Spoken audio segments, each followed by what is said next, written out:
यानंतर बघूयात मोठ्या बातम्या। प्रकाश आंबेडकरांना सोबत घ्या असं मी खरगेंना सांगितलं होतं। वंचितच्या इंडिया आघाडीतील सहभागावर शरद पवारांची प्रतिक्रिया। कोणी सोबत येत नसल्यास लोकसभेच्या 28 जागा स्वबळावर लढणार, वंचित बहुजन आघाडीच्या प्रकाश आंबेडकर यांचा निर्धार।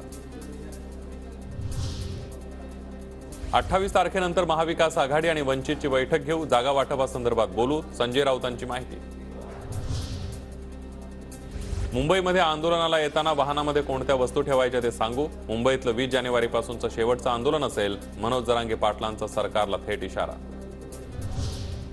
मुंबईमध्ये आंदोलनाला येताना वाहनामध्ये कोणत्या वस्तू ठेवायच्या ते सांगू, मुंबईतलं आंदोलन शेवटचं आंदोलन असेल, मनोज जरांगे पाटलांचा इशारा।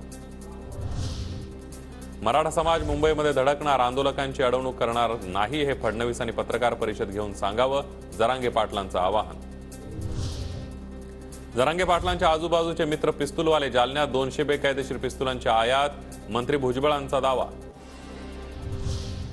काही दिवसांनी भुजबळ भजी आणि जिलेबीची कागदं खाणार, मनोज जरांगे पाटलांचा हल्लाबोल। ओबीसी नेत्यांनी सरसकट शब्दाचा बाऊ केला, मराठ्यांना ओबीसी मध्ये घ्या आणि आरक्षणाचा कोटा वाढवा, जरांगे पाटलांची मागणी।